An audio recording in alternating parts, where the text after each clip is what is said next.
Días pasados, la Cancillería anunció un acuerdo de vacaciones y trabajo entre Uruguay y Japón, el cual permitirá que 100 jóvenes de entre 18 y 30 años de edad de cada país puedan residir por única vez y por el periodo de un año en la otra parte y así experimentar la cultura y el estilo de vida combinando vacaciones y trabajo. La Embajada de Uruguay en Tokio y la Embajada de Japón en Montevideo serán las oficinas encargadas de verificar que los interesados cumplan con las condiciones estipuladas en el acuerdo y de aprobar la solicitud. Pero este anuncio nos despertó una pregunta. ¿Cómo es vivir en Japón? Japón está en el continente asiático, en el Océano Pacífico, y es compuesto de 4 grandes islas y numerosas islas pequeñas. Es una monarquía constitucional y posee un estilo de vida que cambió radicalmente tras la Segunda Guerra Mundial. Hoy nos proponemos conocer más de este país recibiendo de nuestra entrevista central a Nagisa Takayaki, agregada cultural de la Embajada de Japón en Montevideo. Takahashi, ¿cómo le va? Buenos días, gracias por acompañarnos. Muchas gracias por invitarme. Mi nombre es Nagisa Takahashi, un poco Ahí está. difícil de pronunciar. Es muy difícil de pronunciar. Vamos a ir viéndolo sobre la marcha a ver cómo nos va. Gracias por acompañarnos, por aceptar el reportaje. Porque cuando el otro día la información que nos hacía llegar, que habitualmente nos hace llegar el Ministerio de Relaciones Exteriores, nos planteaba justamente este tema y queríamos, bueno, ¿cómo es vivir en Japón? Pero demos un par de pasos atrás antes. En primer lugar, cuéntenos sobre usted. ¿Hace cuánto que trabaja en la Embajada de Japón aquí en Montevideo? Bueno, yo llegué en finales de enero, entonces como un mes y poco, ¿no? Por ahora, sí. ¿Estaba en algún otro servicio exterior antes de llegar a Montevideo? Sí, antes de venir a Uruguay estuve en Nicaragua por 2 años y antes de eso estuve en España por 2 años también. ¿Y hace cuántos años que usted integra el servicio exterior de Japón? 6 años, más o menos. No me acuerdo bien. Pero ha tenido 3 destinos interesantes y distintos entre sí en ese tiempo, ¿no? De España, Nicaragua y Uruguay, que si bien guardan en sí la misma lengua y de alguna manera somos, como se dice, España es la madre patria, también son características distintas, ¿no? Esas legaciones diplomáticas. Claro, sí. Cada país tiene diferentes relaciones, pero creo que tanto como España, Nicaragua, Uruguay, Japón mantiene muy buena relación amistosa. Sí. Vamos a profundizar sobre eso también, pero desde su llegada aquí en Montevideo a finales de enero, ¿cómo se lleva con el país? ¿Cómo lo ha visto desde el punto de vista idiomático, las costumbres, el calor que hace estos días aquí en Montevideo? Claro, no esperaba tanto calor, pero bueno, aguantando. Por base, si venía de Japón, venía de la otra temperatura, ¿no? Venía de un frío intenso. Sí, vení de invierno a tope, así que me golpeó un poco, pero bueno, estoy aguantando. En verano en Japón sí hace mucho calor y es muy húmedo, así que estoy acostumbrada, pero sí, fue un cambio. Sí. Y en términos generales, ¿cómo ha visto el país de lo que puede ver desde finales de enero hasta ahora? Muy lindo, sí. Como está en verano, yo veo mucha gente en playa, tomando mate o bañándose. Entonces, sí, me encanta el ambiente. Es muy tranquilo. ¿Ya pudo empatizar con el mate o todavía no? Probé unas veces. No he podido llegar a gustarme. Claro. Pero no es para tratando. Cualquiera, quédese tranquila, que es un proceso. Muy fuerte me parece, pero... Es fuerte, sí. Sí. Bien, y yendo un poco hacia lo que era el centro de este reportaje, ¿cómo es que nace este acuerdo de vacaciones y trabajo entre Uruguay y Japón y qué implica para los participantes? ¿Cómo nace esa experiencia? Es un programa para los jóvenes para experimentar otra cultura, pasar tiempo mientras trabajando, ¿no? Para mantener la vida. Y bueno, Japón ya tiene este acuerdo con 27 países. Y como países de Latinoamérica, Uruguay es como tercer país. Sí, ya teníamos con Argentina y Chile y ahora con Uruguay. Y yo veo que Japón sería séptimo país de tener este tipo de acuerdo y será como primer país asiático, ¿no? Entonces creo que eso abre una gran posibilidad para los jóvenes, para ambos países, para conocer algo totalmente nuevo, ¿no? ¿Y cómo funciona la parte práctica de este acuerdo que involucra, como decíamos en la introducción, a 100 jóvenes que pueden tener entre 18 y 30 años? Sí, bueno, hay algunos requisitos que tienen que cumplir. Estos detalles, por ejemplo, para ir a Japón, tenemos la página web de la embajada y ahí explica en detalle qué es lo que tiene que presentar. Y, bueno, Working Holiday es un tipo de visado, ¿no? Entonces, sí, hay que solicitar en consulado para obtener ese visado. O sea que es una visa especial, es una visa justamente que permite a este estudiante poder ir y trabajar y estudiar en este otro país. Sí, para estar durante un año y permite trabajar de forma un poco limitada, pero sí, pueden trabajar, ¿no? ¿Y cuál es la inserción que va a tener, por ejemplo, un uruguayo que vaya a Japón a través de este programa? ¿Cómo funciona en la práctica? ¿Como tipo de trabajo? Claro. Ajá. Bueno, yo investigué y parece que la mayoría de los jóvenes que van a Japón trabaja como profesor de idioma. Es la mayoría de casos. Y también hay trabajos en hotelería o turismo. Y en Japón hay como oficinas para buscar trabajo. Se llama Harowak, hora trabajo en inglés. Y los jóvenes extranjeros también pueden ir ahí para consultar qué tipo de ofertas hay. Y sí, ahí te van a mostrar opciones, ¿no? Claro. Como usted decía, Japón ya tiene este acuerdo con otros 27 países. Entonces, ¿cómo funciona en la práctica la llegada o cómo va a funcionar la llegada en la práctica de japoneses a Uruguay? Como en práctica. Claro, es decir, ¿cómo va a ser el vínculo entre esos japoneses y la sociedad uruguaya? ¿Dónde se van a alojar? ¿Qué trabajos pueden acceder? ¿Cómo va a ser eso en la práctica, ese vínculo? Bueno, la parte de Uruguay yo no sé muy bien, pero imagino que por ejemplo, cada país tiene área de trabajo que necesita más jóvenes, ¿no? Entonces yo imaginaría en Uruguay quizá agricultura o agropecuario, como en esos trabajos se pueden dedicar, ¿no? ¿Cómo es hoy la demanda de trabajo en Japón, digamos? Hoy, ¿cuáles son los sectores más pujantes de su economía? Siempre servicio, sector de servicio requiere más mano de trabajo. Y, bueno, la industria más fuerte en Japón es manufactura. Manufactura, sí. Pero creo que para los jóvenes de Working Holiday, creo que, como he dicho, profesores de idioma o en hoteles, en turismo, que requiere usar inglés o quizá en español, son los trabajos que requieren más. Claro. Hay mucha gente escuchando el programa, afortunadamente, mucha gente que está justamente entre los rangos de edad que pueden participar de este programa.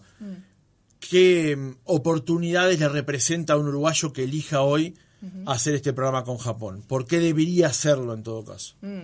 Bueno, como he dicho, Japón es primer país asiático dentro de 7 países que Uruguay tiene acuerdo de Working Holiday, ¿no? Y yo creo que eso tiene es una muy buena oportunidad porque para ir a Japón desde acá es como más de 24 horas de viaje, ¿no? Claro. Como casi 30 horas y al menos 12 escalas normalmente. Entonces, ir a conocer Japón durante una semana, me da pena. Claro. ¿No? O sea, una semana no alcanza para conocer todo lo que se puede conocer de Japón. No. La superficie territorial de Japón es doble de Uruguay y tenemos 47 prefecturas y de norte hacia sur, como tenemos islas en sur también, es como totalmente distinto. Y para conocer todo es mucho. Claro. Sí. Y además tenemos, como he dicho, 4 estaciones muy marcadas. En primavera tenemos florecimiento de sakura, cerezos, que es muy famoso ahora. O en verano tenemos muchos festivales de fuegos artificiales. En otoño tenemos muchos eventos culturales. En invierno, nieve y Año Nuevo es el evento más importante para los japoneses. Entonces, para conocer todas estas estaciones y todas las partes de Japón, creo que un año sería lo mejor, ¿no? Para los jóvenes. Un año sería como lo ideal para poder atravesar y volverse como con todas estas experiencias, habiendo atravesado cada una de las experiencias que ofrece cada una de estas estaciones. Sí. Y en la experiencia que tienen a través de este programa, ¿entienden que hay avidez por parte de los jóvenes a aplicar a este tipo de programas para poder irse de intercambio un año? ¿Cuál es el resultado que han tenido con esta experiencia que va a comenzar en Uruguay, pero que ya la tiene Japón con otros países? Bueno, experiencias. Yo no conozco ningún extranjero, lamentablemente no conozco ningún extranjero que ha hecho este programa, pero sí busqué un poco de información y había una argentina que fue a Japón y consiguió ahí trabajo como profesor de inglés y ella hablaba un poquito de japonés aparentemente y allá aprendió mucho más, ¿no? Entonces, para los que quieren conocer la cultura japonesa o quieren aprender idioma japonés, sería una oportunidad. Claro. Sí.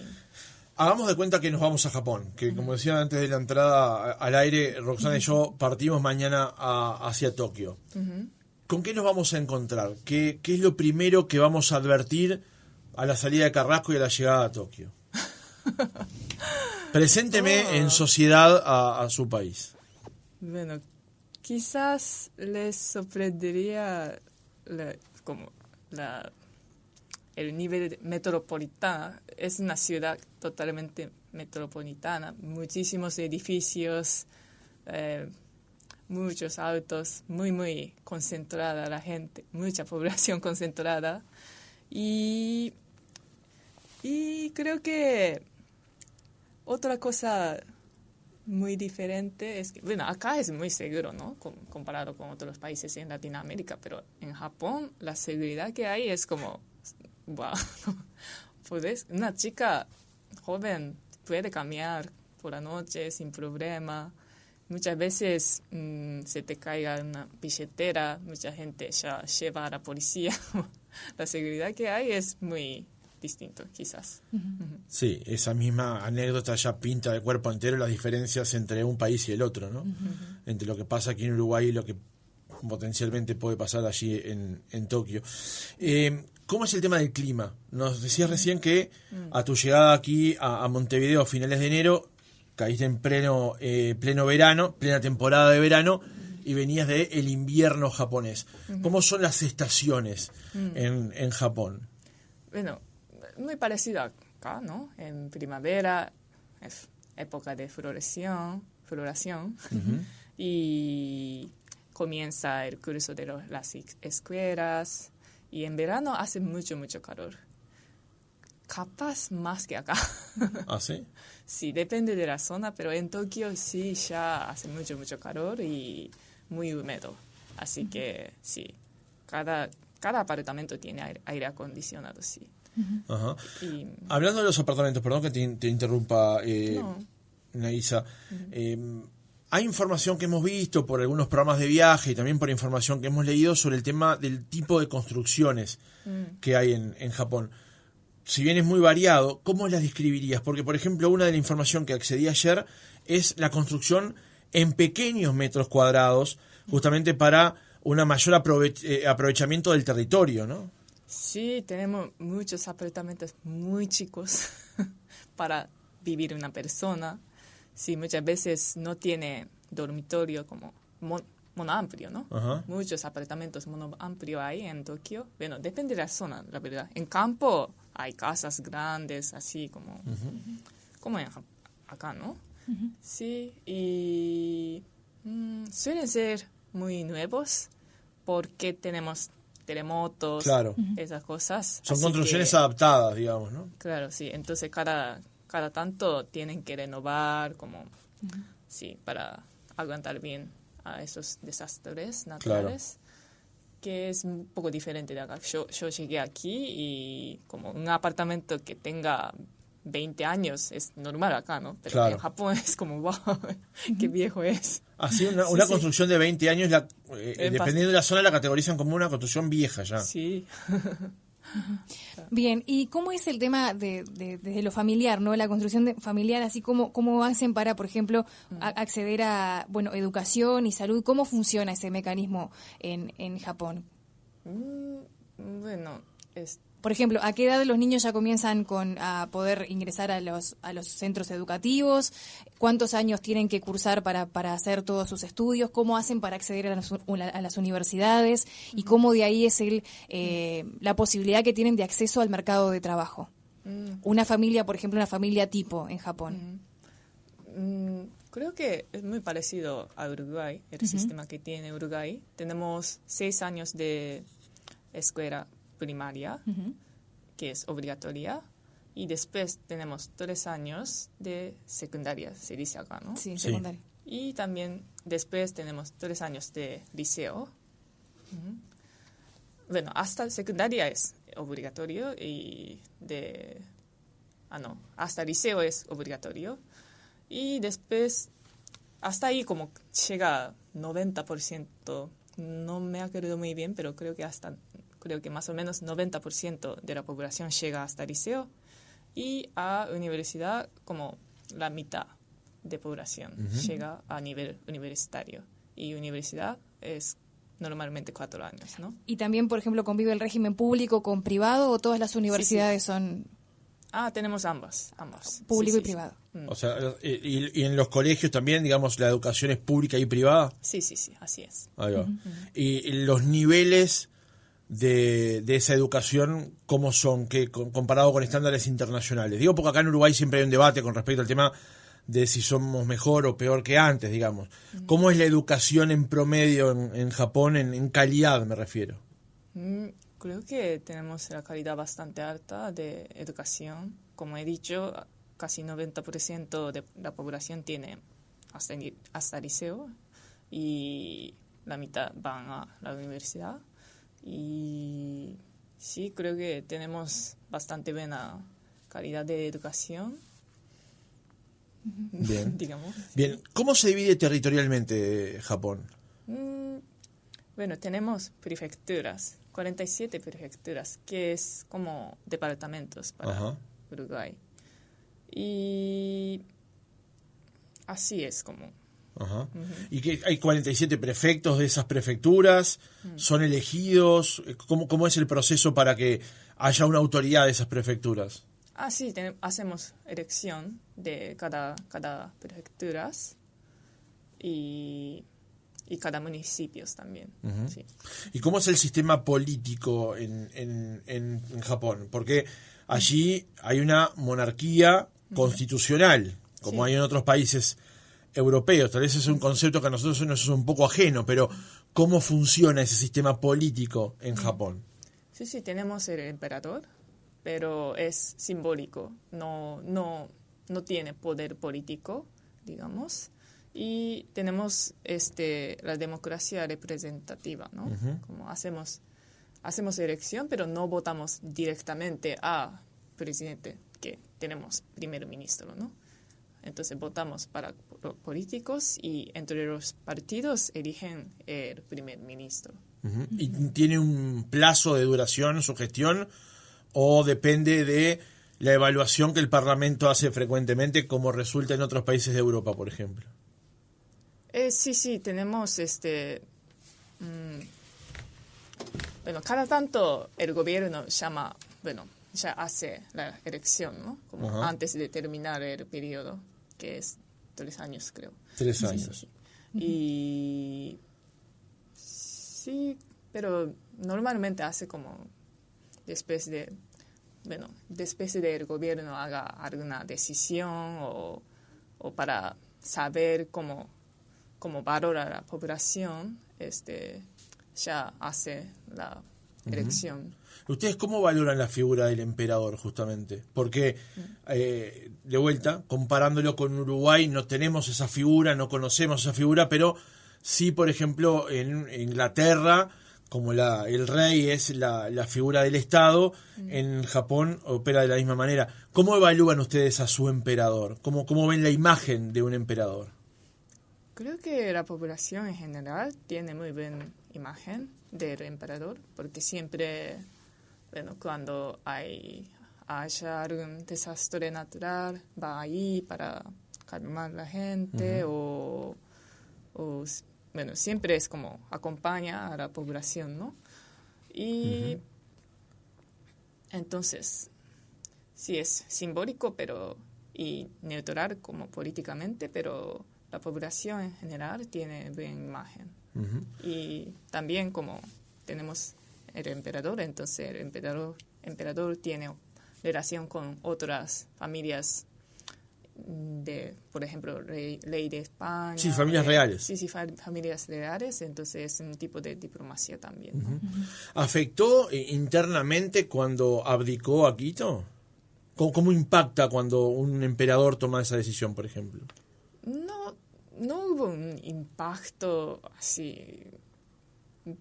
Bueno, fue un cambio, pero creo que lo aceptamos como tranquilamente.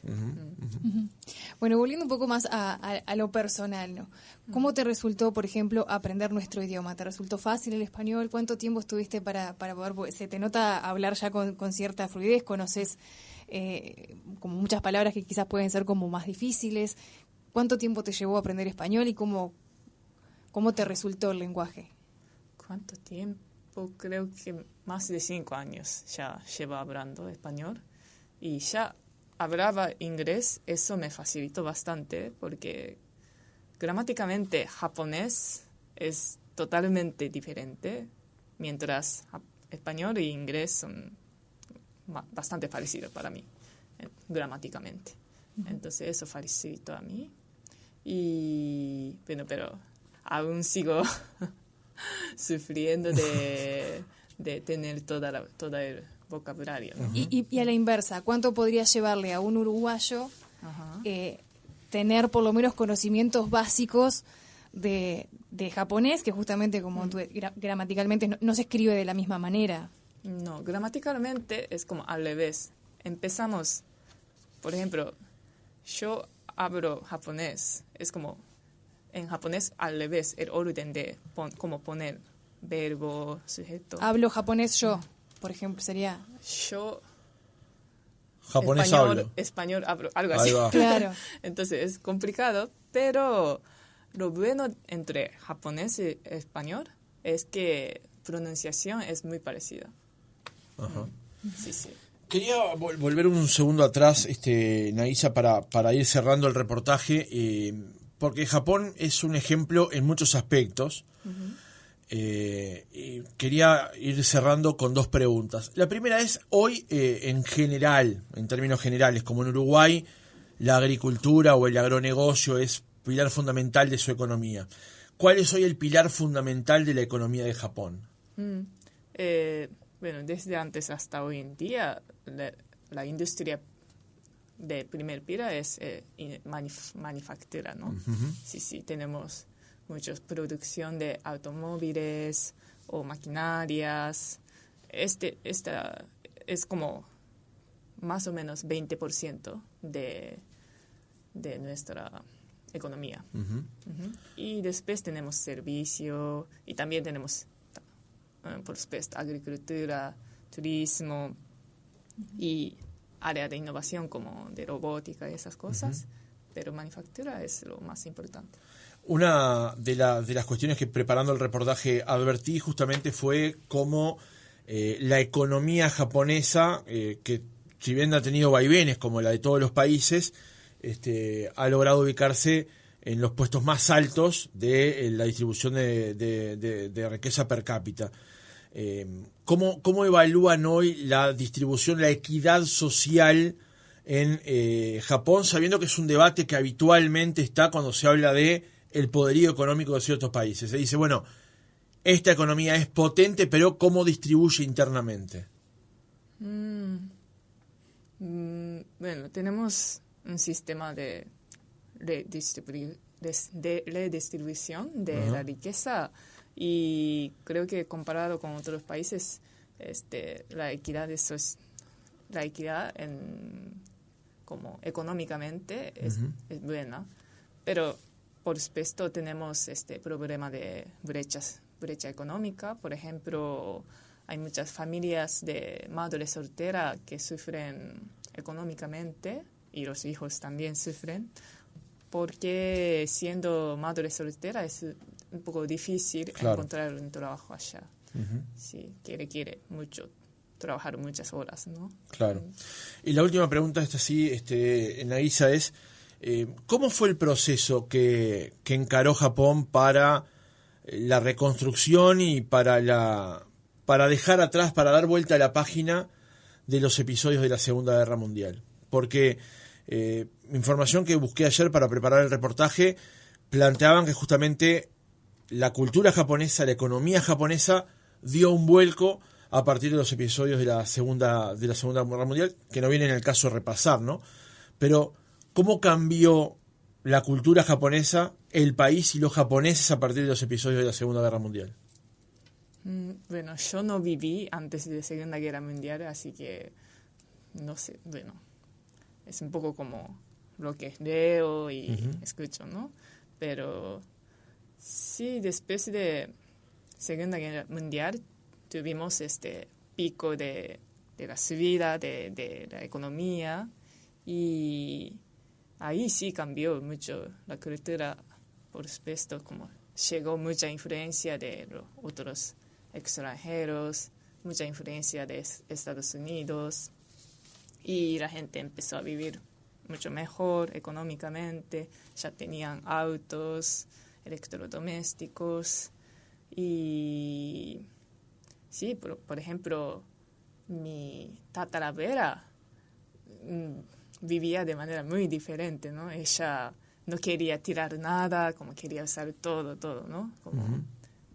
Y siempre dice que come hasta el último grano de arroz, ¿no? Pero hoy en día quizá la mente de los japoneses ya un poco diferente, ¿no? Pero como han pasado en otros países también. Ahora sí, la última, Nagisa. ¿Cuál es la tarea que desarrollás en Montevideo como agregada cultural de la embajada? ¿Cuáles son las tareas que involucran tus funciones hoy por hoy? Primeramente tenemos muchos eventos culturales, ¿no? Por ejemplo, tenemos Festival de Japón en Museo de Prado y también tenemos Feria Floral en La Paz, en Canelones, o tenemos a veces exposición de los artes japoneses. En abril, por ejemplo, estamos planeando un ciclo de cine japonés en Montevideo. Entonces, es mi primera tarea de organizar estos eventos culturales para difundir la cultura japonesa. Muy bien. Nagisa Takahashi, agregada cultural de la Embajada de Japón en Montevideo, gracias por haber estado otra mañana con nosotros. Muchísimas gracias por invitarme. Me siento muy honrada. Muchas gracias.